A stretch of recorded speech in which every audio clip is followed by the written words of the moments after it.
Count. 1, 2, 3, 4!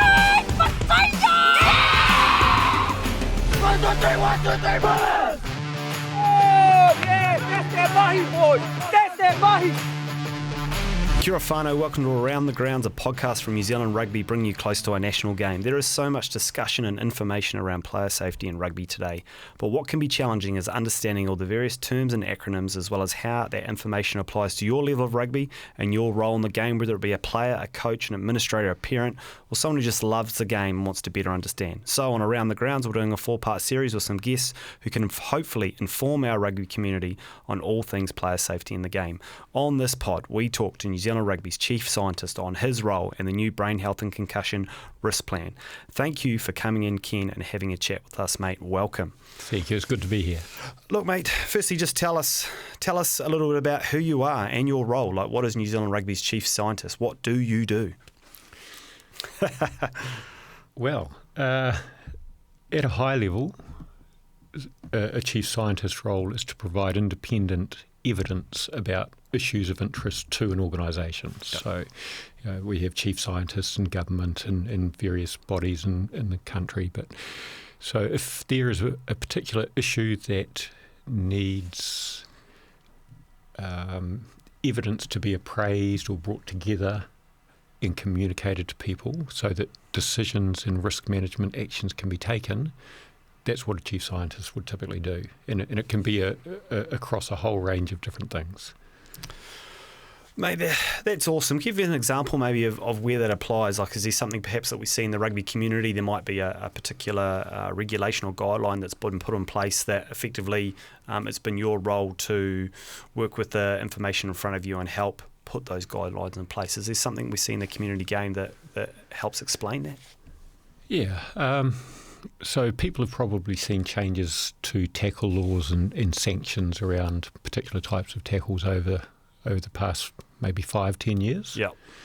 And one of the things we did years and years ago, and back in 2003 through to 2005, was look at what the tackles in rugby are like. So to do that, we had teams of people coding every single tackle that happened over 434 professional matches. My goodness. So it was over 140,000 tackles, I think. But we had measures of the characteristics of each tackle. You know, how many players were involved? How quickly were they moving towards each other? Were they at a sprint or a jog? Or how high was the tackle? What side was it from? Was there an injury associated with it? And so we could figure out from that which tackles carried the highest risk when they happened, but also which were the most common tackles in the game. Right. Because some of the most common tackles in the game, even though they were reasonably low risk per tackle, were those that were causing the most injuries overall.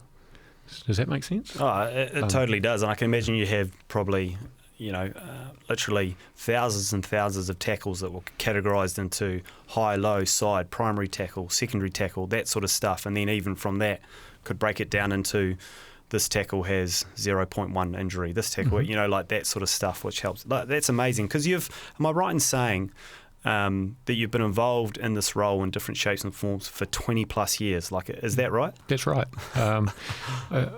I guess if I look back, I came from a family where rugby was important. Yep. Dad played provincial rugby, and so being a young impressionable kid and being shown the scrapbook of when he played against the Springboks for Waikato, it was like the part of the magic and getting into All Blacks and being a fan as a kid of watching Sid going and when the Lions came over in 1977, totally. Absolutely living every moment of those tours and so forth. But I ended up then going to phys ed school, where quite a number of rugby folks have come through. So even today we see Mike Anthony, who was is a head of high performance, and Nick Gill, who's the All Blacks head performance coach, Darren Shand, who was the manager of the All Blacks. All of these people came through phys ed, so funnily enough. All Scarfies.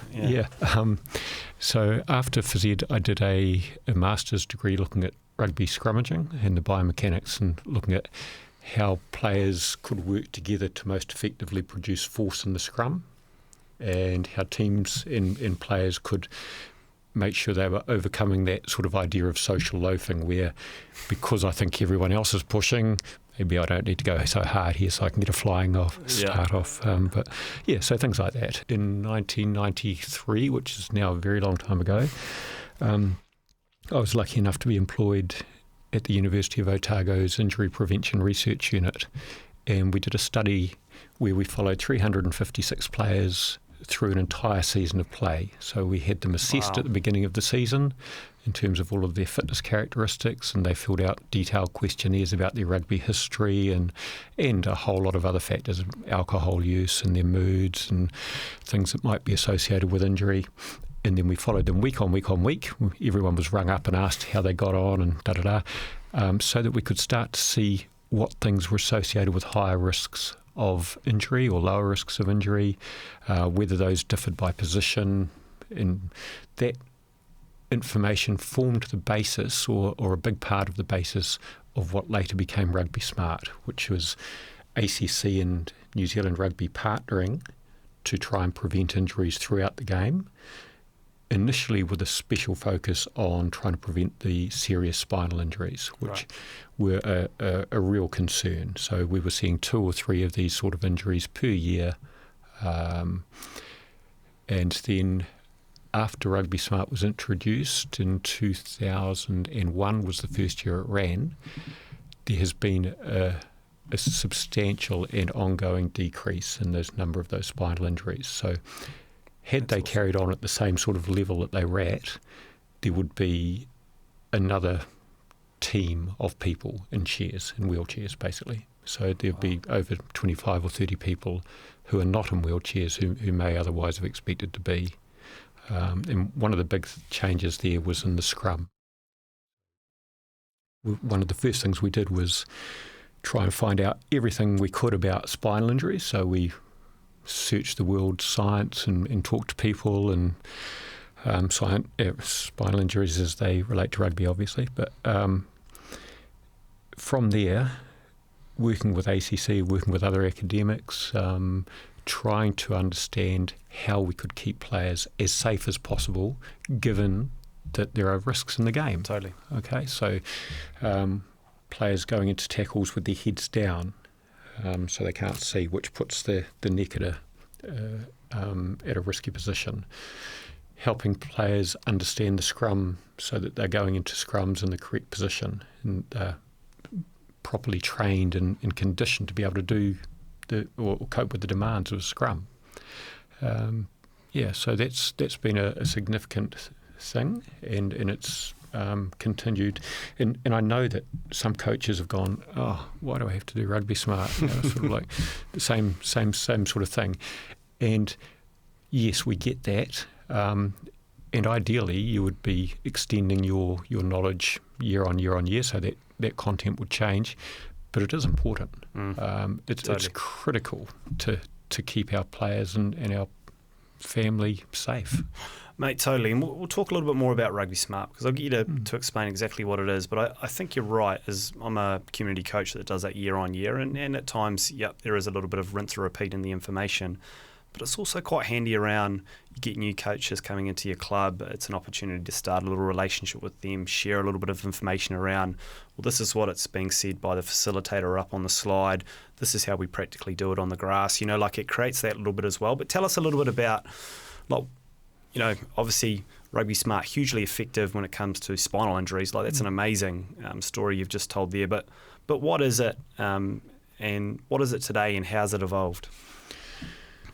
Well, Rugby Smart is a partnership with ACC, between New Zealand Rugby and ACC, and it's part of the stable of smarts. So they have Football Smart and various other, Netball Smart and so on. But the idea is to understand and manage injuries as well as we can. So initially the content was about how do we keep players safe in the contact elements of the sport? How do we help them develop the technical skills to be able to scrum, go into rucks, go into tackles, tackle themselves, effect tackles themselves, so that they are at as low a risk as possible and make as effective tackles or contacts as possible. So Wayne Smith's always big on saying the best technique is the safest technique, vice versa. Love that. So there's that technique element, conditioning appropriate for the level at which people are playing. So obviously the demands are very, very different at senior club level than they are for 8 to 10-year-olds. Totally. And it's not just aerobic fitness, it's being able to be strong enough and powerful enough and having the mobility and flexibility to be able to do what you need to do in your role. I love it. And so it's always at the start of the season, it's a compulsory course, isn't it? So all community coaches have got to go through it. And I think that's important to say, and I want sort of rugby community and parents to know that, is that all of our coaches go through this course and are given an orientation on what, safe tackling, safe contact work, safe scrummaging, all those things to make sure that when they come into the season, they've got that in their toolbox to ensure that they do a good job with our young people. Yeah, and the third big component of it is injury management, injury recognition. So what does a concussion, for example, look like? What signs and symptoms should I be expecting to see or looking for if I'm concerned that one of my players might have had a concussion? But also the other injuries, so knee, ankle, shoulders. So the idea is identify early. What do we do? Seek medical advice and medical treatment. Try not to make the injury worse by doing, continuing to play or engaging in behaviours that might put your recovery into a slower lane. I love it. It's a good course and one that I'm due to do in the next couple of weeks. Look, you've been at New Zealand Rugby for a long time. I want to talk specifically first in relation to concussion, like around your research. You know, what some of the things you've been involved in that have really key impacts on the game. I think we're talking a little bit about them off camera, but like sometimes we don't notice the change in rugby because it just sort of slowly moves over time. But if you go back a long time to when I was young, whether it be watching rugby or playing rugby, it's significantly different now around contact in general. Like what's some of the key things on the research that you do around concussion in the game? I'll talk a little bit about some of the research that others have done in concussion, more so than myself. But if we're thinking about managing risks and preventing injuries, these things can happen at different sorts of levels. So we can engage in what people call primary prevention, which is stopping the injury happening for a start. Yeah. And things on that front might be changing the laws around tackles, what sort of tackles are permitted in the game. So years ago you might have seen people, even though these tackles were already illegal, you might have seen people doing spear tackles, pile driver tackles, totally, or clothesline sort of coat hanger tackles. And the sanctions associated with those might have been a yellow card or maybe a red card. Nowadays, you would not be able to get away with doing a spear tackle. You would be out of the game for months. Yeah. And probably rightfully so, because they're a high risk event. So there's the changes to the laws that can change the activities that are going on. There are changes to sanctions, which makes it less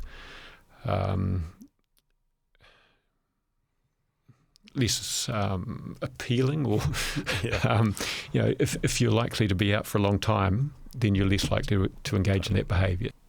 So that's a really big part of it, is like it's not just the research around what tackles, type of tackles create the most injury, but it's also around the impact of sanctions. Like you're right, you used to roll the dice a little bit perhaps in the old days and tackle a little bit high, and you might get a yellow, you might get a red, but you're probably back on the field the next week. But by putting in sanctions where someone might have a month off, 2 months off, you do a spear. You just don't see spear tackles these days, because people are, they're aware that if they are to do it, they may not play rugby for the rest of the season. Like that's the result of sanctions, isn't it? Mm-hmm. It is. And even at the top level, because the cameras pick up essentially everything, we don't see the punches to the face. We don't see kicks to the head that were a feature of the game. 100%. And so I think people like the fact that rugby is a is a tough physical contest, and that's fine. But I don't think people sign up to be to foul play. Assaulted. Yeah, Totally. you don't sign up to be assaulted, right? No. So I think that's been a really positive thing. Other people might have different views, but I think that's been a good thing across the game. So. Absolutely. So let's broaden it a little bit. Like we talked a little bit about concussion there and some of the research and how that's influenced, sanctions and how the game is governed. What about other key changes you've seen in rugby? Like, has there been things that you've been involved in, like whether it be someone else's research, your own research, that has then been applied to the game, has been really impactful if we look back over the 20 years have been involved? Yeah, well, I think the implementation of the head injury assessment process at professional rugby, there's good evidence that immediately following that, the number of concussions being picked up increased significantly. Right. So you see a jump in the rate of concussions, but what that is actually is a jump in the rate of identified concussions. Of assessments, yeah. Yeah, so I think back in the day, there were people who believed that concussions were simply a minor injury and that they, you shake them off and continue playing. And you'd even hear commentators say, "Well, he's tough. It'll take more than that to keep him off," not really recognising that the person is unable to walk properly because they've just had a brain injury. Yeah. And so we need to understand and help people understand concussions are brain injuries. We need to take all brain injuries seriously. Now, they fall along a spectrum of severity, but it's better to err on the side of caution. And so that the HIA system has developed and changed. They've trialled various tests and assessments to try and make it as fit for purpose as possible.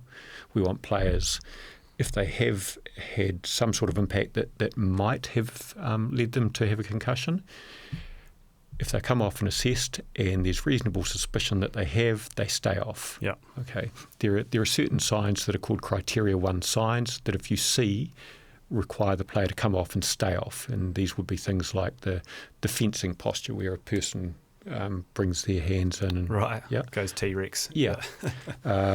Or is obviously knocked out, or they call it ataxic, being unable to walk properly. So all of those signs, the player comes off. They don't even need at that point to go through the HIA. They're off. Yeah. But then if somebody is taken off and go through an HIA, then they are assessed again repeatedly, and that just basically means people's health is being looked after better. So I think that's been a really positive thing. And now we're seeing with the development of the mouthguard technology, where we're starting to be able to understand how many impacts players are exposed to over a season. Yeah. What sorts of accelerations are they experiencing? That's going to help us manage and understand those risks better. Yeah. So. I love it. And there's so many other things while you're talking there that spring to mind. I think about, tackling a player in the ear. You just don't do that now. You don't see it as much as you used to, whereas you used to actually see it all the time. Like it was super dangerous, but over time that thing's been phased out. Also, I want to ask you a little bit, I was saying to you before we jumped on to the podcast proper, in reffing my boys' teams over the last couple of years, I can promise you, I can count on my hand how many times I've had to give penalties for high tackles. It just doesn't happen anymore because that habit is being ingrained into them. They know the sanction is really harsh, and they're getting taught regularly, and that repetition is just feeding in over time, and then it's becoming habit for them. Do you guys sort of monitor that at the grassroots level? Does that sort of behaviour and information feed into what you might do at other parts of the game over a certain age group or a certain threshold? Yeah, it does. And you're right. Oftentimes we look at how things are and think that that's how things have been for a long time. But the history of rugby has been one of change. Totally. Changes to the laws, changes to the players, this ongoing... Part of the reason it's a fun game to watch is this ongoing battle of strategy and tactics where one set of Playing styles might do really well against another, but not so well against a third. Totally. And so that's part of it. But what is rugby and what is it like today? If you look back, it was a very, very different sport, even in the 1990s, just prior to professionalism. There are a lot fewer tackles, a lot fewer rucks. The players were a lot smaller and less well-conditioned. So the game is radically different in today's, especially at the top level. But as you say, the changes that have been implemented with some of those tackle laws, players are growing up knowing and being trained in different techniques that will hopefully keep them and other players safer more often. And that's the value of and the importance of things like Rugby Smart. That's the importance and value of having our various Level 1, Level 2, Level 3 coaching certificates where we implant those messages amongst those key advocates, and then they put it out, and like you say, over a period of time, it becomes normal. It becomes normalised, doesn't it? And the game looks a bit different to what it did 5 or 10 years ago. I want to talk a little bit around your relationship with the New Zealand Rugby Foundation. Talk us a little bit about that and what you do in partnership with those guys and what they do. Well, the Rugby Foundation is New Zealand Rugby's, and I'm talking about New Zealand Rugby as a global thing there. They look after the care and concern of seriously injured players, and they wrap that care around the families as well. They also drive injury prevention initiatives off their own bat. They're involved in helping support research into understanding and managing the risks in the game. But really the big thing is the amazing support that they give to injured players. Yeah. And they've been doing that for a long, long time. The Rugby Foundation was initially set up by Cal Tremaine and some other folks back in the late 80s to address rugby in need. And its focus has really developed into that support for seriously injured people. And Lisa Kingy-Bon, who's the chief executive, has done a remarkable job in connecting with families and making sure that they understand what's going on, that they advocate for people to make sure that they get all of the support they need, all of the entitlements that they are available to get from ACC and other organisations. So they really are remarkable in what they do. They've got some great people involved. They do. They run a cracking lunch. There's no doubt about that. They're excellent fundraisers. But like you say, it's tragic sometimes when someone's seriously injured in the game. It's awesome to know that it's an organisation that's focused on trying to help those families and communities around them as best as they possibly can. We're talking a little bit about this stuff, and we've touched on a few things. But I suppose to actually reframe the question a little bit is the game safer now than when you started? You talked a little bit about guys are bigger and faster and dynamic, but then you sort of counter that with some of the guidelines and research that we're doing, and we're not doing things maybe anecdotally like perhaps we did earlier on before the game went professional. What's your opinion in terms of where the game's at today? Because quite often, there's parents and families and out there who are a bit reserved about getting their kids and families into the game because it's a contact sport. Do you think it's safer today than it has been previously or not? I think that at the top level of the sport, it's, as we said, bigger, faster players hitting each other more often. So it is very, very different at that top level. I go look down the grades and the injury rates increase with level. Yep. So as you move towards first 15 and more competitive play up through Premier Club Rugby, the risks are higher there. For kids, I think the risks are still acceptable. I know other people have different views on that, and when I listen to people in the UK, I think that there is a much better acknowledgement and recognition or awareness of injuries, and that they are better identified and better managed generally than used to be the case. I know that it used to be the mark of a man that you'd play on regardless of how injured you were. In fact, there are stories of Ron Elvidge, who was a player in the 1950s playing on with a broken arm because you weren't allowed replacements. So he's standing out in a test match with a broken arm, basically saying, I can't go off because no one else can come on. Right. One of the things that we tried to do with Rugby Smart when we started it was to help people understand that, that's how things were. Playing on regardless of the personal cost, putting your body on the line. Now we're in a professional era, and coaches care about winning. Players care about performance. And when you're injured, you can't perform as well. Right. So it's counterproductive to stay on the field when you're injured. And it's actually selfish because you're pulling the team's performance down. Right. So trying to change that whole mindset. Reframing it, eh? Yeah. Yeah. And thinking, okay, well, how do we best act to give ourselves the best chance of winning? And that's not through being injured. It's being as physically prepared as you can, making sure any injuries you've had are fully rehabilitated, and then getting back on and doing your best. I love that. A brain health and concussion risk management plan has been established. Can you just tell us a little bit about that? Tell us about that piece of work and potentially how that's going to benefit the rugby community. Yeah. Well, New Zealand Rugby and our partners have been doing a lot in different areas. And the idea with this was to pull it together into a coherent set of initiatives, engaging our partners at the New Zealand Rugby Players Association, the New Zealand Rugby Foundation, so that we're all working together. What are we doing in terms of injury prevention? What are we doing in terms of injury management?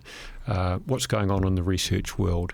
So we're making sure that all of this is coherent and brought together into a sort of an integrated plan that we check back on and make sure that we're doing the right things over time.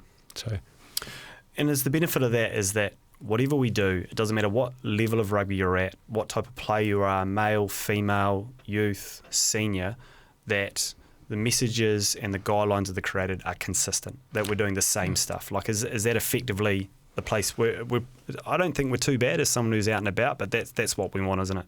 I think so, yeah. So, yes, things do change as you go up, with greater emphasis on performance or the amount of training that goes on.